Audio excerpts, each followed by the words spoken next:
Hey guys, मेरा नाम है राहुल कुमार और मैं आपके सामने आज बहुत वंडरफुल सीरीज शुरू करने जा रहा हूँ। और ये सीरीज पर्टिकुलरली हेल्पफुल रहेगी C S double E T aspirants के लिए। पूरा Indian constitution I am going to discuss in short videos. और सारे रेलिवेंट बातें हम लोग बहुत ही इंटरेस्टिंग वे से करने वाले हैं। अगर अभी आप तक आपने चैनल को सब्सक्राइब नहीं किया तो करने की जरूरत नहीं, फटाफट से कर दीजिएगा। मेरा नाम है राहुल कुमार, मैं अन अकेडमी एक्सक्लूसिव एडुकेटर हूँ। By profession I am practising corporate lawyer and I have also studied chartered accountancy. और अन अकेडमी पे खूब सारा प्यार दे रहे हैं। और अब यूट्यूब पे मैं आपके लिए लेके शुरू कर रहा हूँ छोटा छोटा 5-7 मिनट्स के video lectures on the Indian constitution. These are going to be particularly helpful for CSEE. Other courses student may also watch it for knowledge or for their university curriculum. चलिए सर, तो बिना देर किए हुए शुरू किया जाए और हम लोग आज डिस्कस करते हैं topic number 1, overview of the Indian constitution. तो सर, ये कॉन्स्टिट्यूशन क्या होता है, ये दिमाग में हमारे सवाल आना बहुत जरूरी है। आता भी है कि सर ये कॉन्स्टिट्यूशन क्या होता है। सो माय डियर फ्रेंड्स, किसी भी नेशन के अंदर, किसी भी कंट्री के अंदर दो टाइप की चीजें हैं। एक तो गवर्नमेंट है और एक है पीपल। एक गवर्नमेंट है और एक पीपल है। मतलब a person who governs is known as government and the persons who are governed is known as people, public. तो sir, constitution is the document which contains law and rules. और कई बार तो यही बोला जाता है कि constitution is the supreme law of the land. ये लॉ वाला वर्ड क्या है सर, जरा ये भी समझा दीजिए। जल्दी से डिस्कस कर लेते हैं। लॉ क्या होता है? लॉ का मतलब होता है set of rules and regulations enforced by government. Government कुछ रूल्स और रेगुलेशन को एनफोर्स करती है सो दैट कि वो आपके कंडक्ट को, आपके काम को कंट्रोल और रेगुलेट कर पाए। और उन सबका अल्टीमेट पर्पस है समाज में जस्टिस मिले, जिसके साथ अन्याय हुआ है, लोगों की पीसफुल लिविंग हो और सोशल सिक्योरिटी मिले। और my dear friends, ignorance of law of land is no excuse. अगर कोई गुनाह कर दिया, कोई ऑफेंस कमिट कर दिया, तो ये आपके लिए ग्राउंड नहीं बनेगा कि सर सॉरी, मुझे तो पता ही नहीं था कि सर ये भी लॉ एग्जिस्ट करता है, मुझे इस कानून का पता नहीं था। ये ग्राउंड नहीं बनेगा। It is assume that everyone is aware of all the laws in India.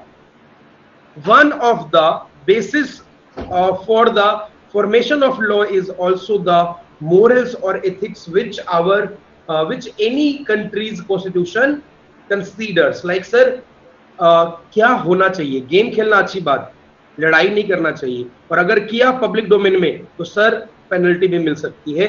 This creates the ground for the formation of law. चलिए सर, तो हम क्या बोल रहे थे? Constitution is the document containing law and rules. Sir, क्या सारे ही law और रूल्स कॉन्स्टिट्यूशन में लिखे होते हैं? नहीं सर, ऐसा नहीं है। सारे इंडिया में एक्ट, रूल्स वगैरह जो भी हैं, वो as per the powers derived from constitution होगा। ध्यान रहना है। मतलब कोई भी लॉ ऐसा नहीं बन सकता जिसकी अथॉरिटी गवर्नमेंट नहीं देती, जिसकी अथॉरिटी कॉन्स्टिट्यूशन नहीं देता। इवन गवर्नमेंट को भी अथॉरिटी लेना पड़ेगा, किससे? कॉन्स्टिट्यूशन से। That's why it is called supreme law of the land. Okay sir, determine and describe the form of the government. आपने सुना होगा कई कंट्रीज में सर वहां पे यूनिटरी स्ट्रक्चर है, कहीं पे फेडरल स्ट्रक्चर होता है।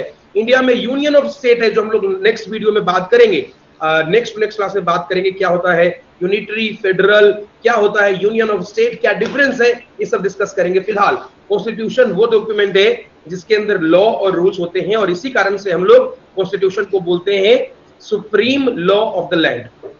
कॉन्स्टिट्यूशन है सर, वही डिटरमिन करता है, डिस्क्राइब करता है फॉर्म ऑफ गवर्नमेंट क्या रहेगा, और ये बताता है relation between citizens and the government. Government और सिटीजन के बीच में क्या रिलेशन रहने वाला है।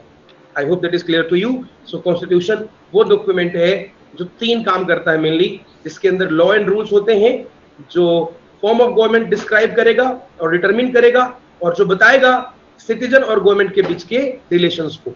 ठीक है, चलिए सर और आगे बात कर लेते हैं। हम बात करते हैं अगर कॉन्स्टिट्यूशन ऑफ इंडिया, तो इसकी जो फर्स्ट बुक है वो आज भी पार्लियामेंट में लोकेटेड है, पार्लियामेंट के लाइब्रेरी में, जो कि न्यू दिल्ली में सिचुएटेड है।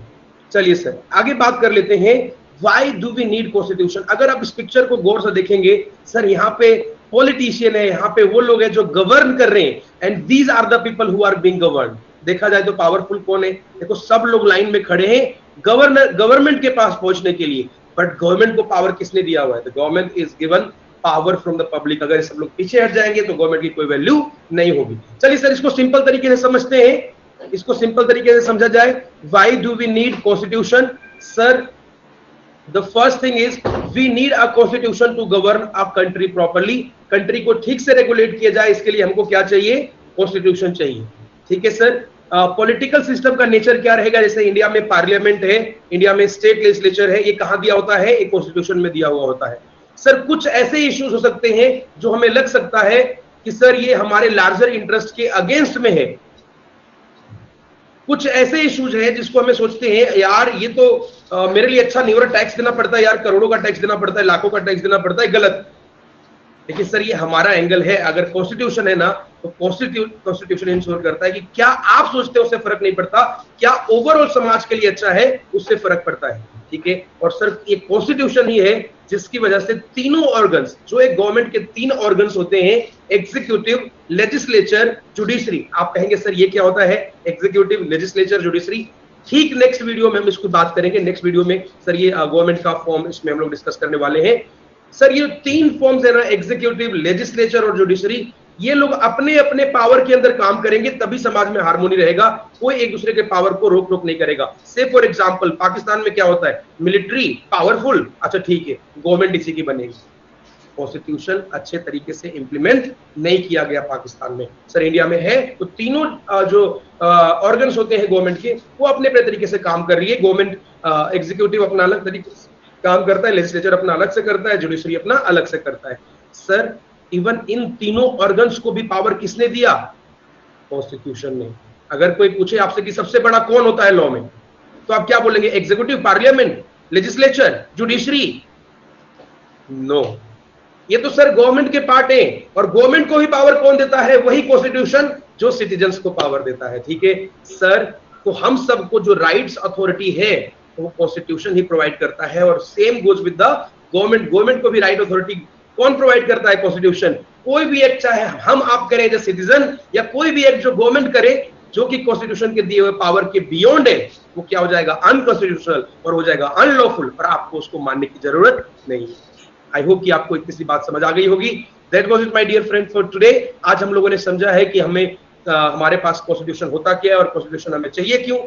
नेक्स्ट वीडियो में we will be discussing sir Indian constitution का बेसिक हिस्ट्री कैसे बना, द कॉन्स्टिट्यूएंट असेंबली क्या थी।